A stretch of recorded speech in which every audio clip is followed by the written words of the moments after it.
They called a family meeting like it was a business decision. My father poured scotch. My mother set out snacks. My brother showed up late, eyes bloodshot, hands shaking. The tone was casual, but the moment they sat across from me, I knew. This wasn't a conversation. It was a raid. Mom cleared her throat like she was preparing for a speech. Dad stayed quiet. He always did when guilt was involved. Then she said it, like it was logical, like it was love. Your brother's in a situation, sweetheart. We think it's best if we use your inheritance to help him out. Not ask, use. I didn't react, didn't flinch, didn't blink, because I already knew, and they didn't know I knew. 2 months earlier, I got a call from the lawyer handling Grandpa's estate.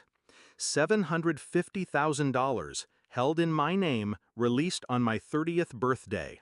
No conditions, no shared access. At least, that's what he thought.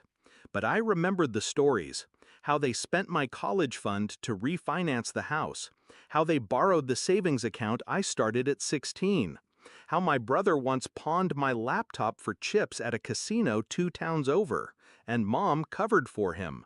So I asked the lawyer a simple question: can we protect it from my family?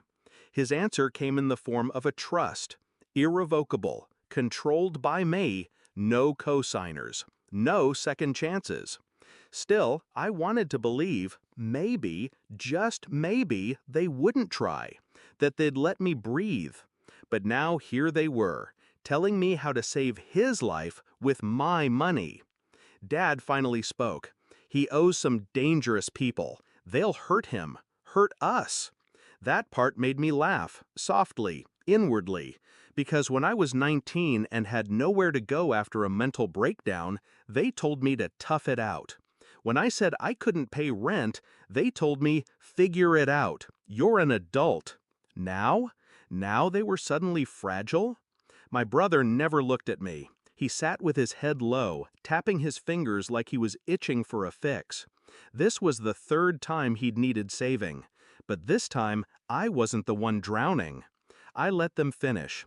Let them explain how we'd transfer the funds, liquidate part of the portfolio, and use just a portion of it to cover his debt. Mom even said, "It's not like you were using it."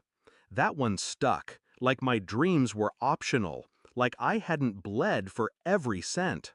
I smiled then, not because I was agreeing, because I wanted to remember the look on her face. "I'll think about it," I said. They sighed in relief. Dad poured another drink.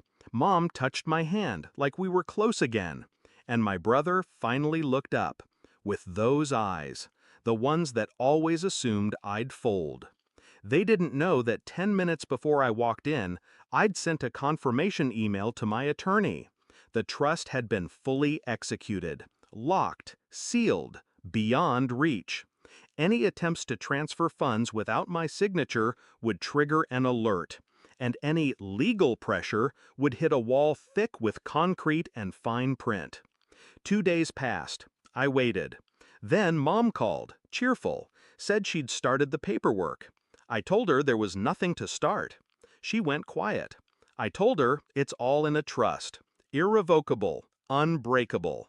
She said, "But we're your parents." I said, "And I'm not your bank." Dad showed up at my apartment that night, angry, sweating, slurring. He said I was tearing the family apart, that I was letting my brother die. I said, "Then he dies learning there are consequences." He slapped the wall so hard a frame fell. Then he left. The next morning, I got a call from the casino's lawyer. Apparently, someone tried to use my name to secure a debt settlement. Forgery. It traced back to Brian. I filed the police report an hour later. Didn't hesitate, didn't stutter. They went quiet after that. No more calls, no more meetings, just silence.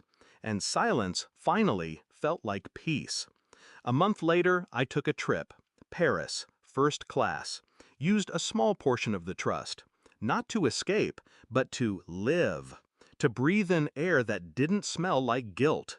Sometimes I get texts, messages meant to guilt me. "You're selfish. You let him spiral. You changed." They're right. I did change. I stopped bleeding for people who never bandaged my wounds. Stopped saving the ones who watched me drown. The trust still sits untouched, strong, silent, waiting. And me? I smile every time I think about that meeting. How they talked like I was a child. How they planned to rob me blind. How I sat there and let them dig their own grave. Zero access granted. And that's exactly how it'll stay.